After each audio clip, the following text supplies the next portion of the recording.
Como conciliar desenvolvimento econômico e sustentabilidade socioambiental? Os atuais padrões de consumo do planeta são sustentáveis? É possível desenvolver a economia e ainda assim combater o aquecimento global? Você tem um plano para diminuir o seu impacto ambiental?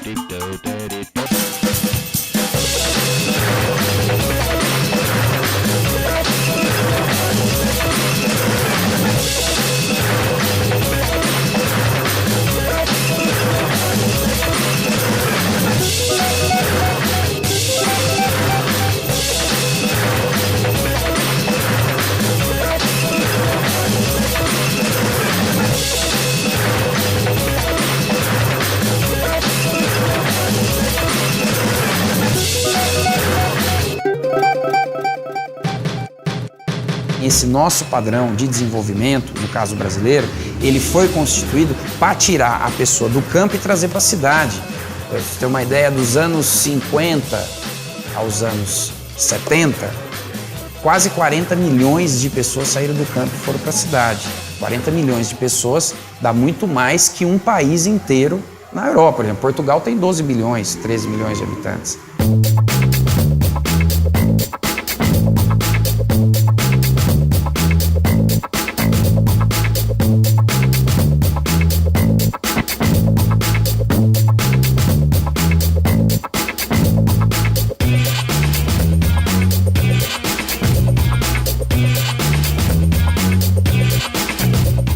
O Brasil, no século XX, dos anos 1950 a 1980, foi o país que mais cresceu no mundo.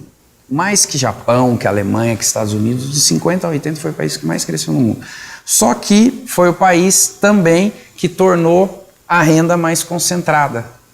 Então há uma ideia de que sem o bolo crescer você não pode dividir as fatias de modo a incluir um grupo maior de pessoas. Agora, como que a gente consegue entender então um país que o bolo cresceu, mas que não foi dividido? Temos que procurar todas as possibilidades de responder a isso de alguma maneira, porque essa é a grande contradição mesmo do modelo chamado desenvolvimentista. Assim. Você também não pode manter um negócio onde poucos tenham e a maioria não tem, ou tenha pouco, ou tenha nada e tal. Mas vamos conviver talvez com menos, todos.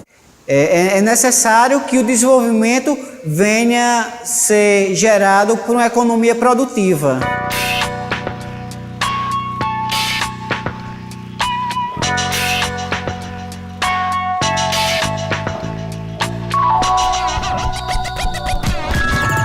Então, o que falta, na verdade, é um projeto de desenvolvimento. É um projeto de desenvolvimento inclusivo, socialmente, que tenha, evidentemente, crescimento econômico e que olhe também a questão do meio ambiente. Isso é o grande desafio do século XXI. Nós não estamos falando de nada fácil, de nada pronto, de alguma coisa que tem uma receita de bolo. Nós não estamos falando de algo, nós estamos falando de algo que está por construir.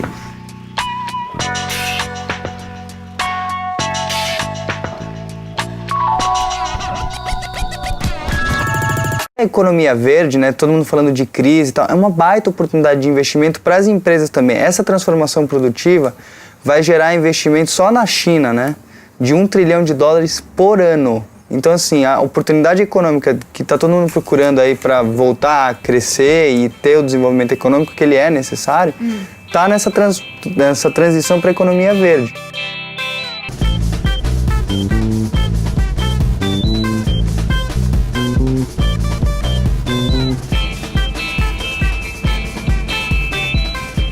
Então você criar parques tecnológicos que sequestrem o carbono, que emitam menos carbono, na verdade assim, não é só a questão de resolver, mas de prevenir.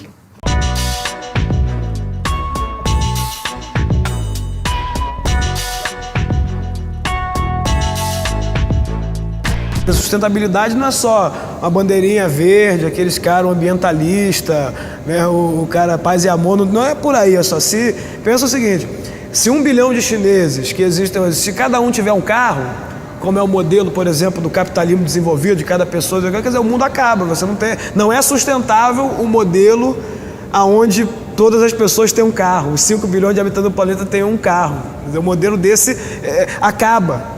com a sociedade. Então, essa geração necessariamente ela tem que pensar em novos modelos de existência, né? Quer dizer, uma vida até sob certo aspecto mais simples.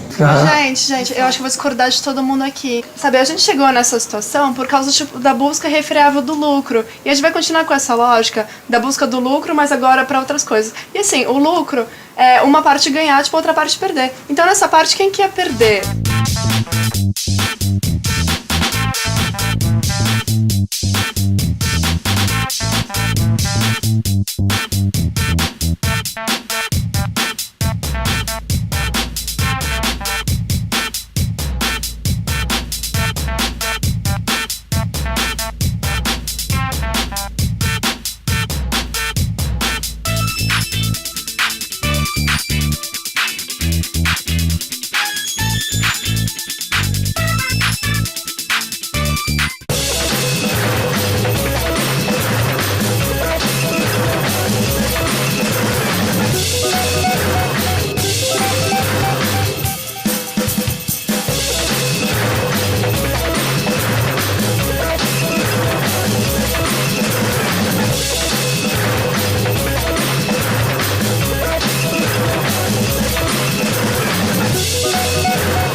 Então, o nosso padrão de consumo está pautado nessa ideia do crescer, crescer, crescer, sempre, né?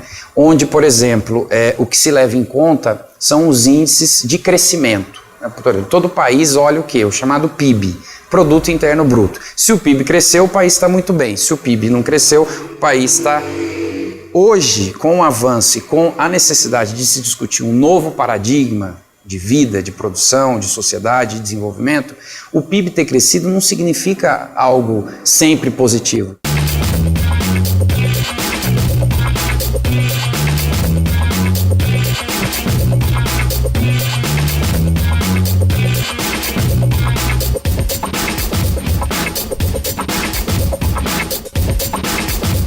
Toda forma de implementação de um projeto tem que passar obrigatoriamente pelas instâncias políticas, que é quem decide, que é quem implementa a política. Então, numa democracia, eu acho que é um momento importante, a democracia, sobretudo no Brasil, ainda é muito nova, tem muitos problemas, muitos obstáculos, mas eu acho que a gente deve acreditar, né? Tem até um termo que se utiliza atualmente, que é a chamada radicalização da democracia, com base no quê? Com base na necessidade de fazer emergir da sociedade, né, bases de transformação. Então, o que primeiro tem que ser montado uma nova consciência ética sobre o problema. Isso não é um problema, é um problema de sobrevivência, né? Não estamos falando aqui de perfumaria, de coisas, né? Nós estamos falando de um problema sério de sobrevivência que tem a ver com esse nosso padrão de desenvolvimento que se mostra insustentável. Agora, para implementar, é claro que você tem que passar pelas instâncias políticas.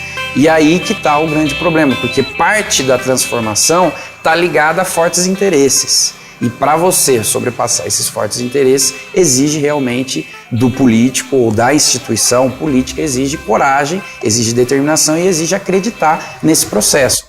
Como é que você pode construir uma cidade sustentável no meio do semiárido? O que ela precisa de ter?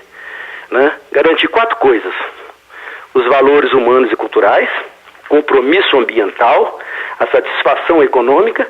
E uma coisa que nós aprendemos lá, que eu acho que tem para todos os jovens, e os intelectuais brasileiros chamam de empoderamento comunitário. Quer dizer, nós podemos, é isso que os jovens precisam de ter, que nós podemos, entendeu? Né? Não é de poder, não, de ter poder político, mas é a sua capacidade, a sua potência, o seu potencial de fazer, né, de transformar o mundo. Mais de 90% das cidades brasileiras têm menos de 50 mil habitantes. Como é que nós podemos transformar essas cidades em cidades absolutamente sustentáveis? Né? Isso é possível, né? E a gente tem que contar com essa possibilidade, né? Com essa crença inabalável, né? No nosso capacidade de empoderamento.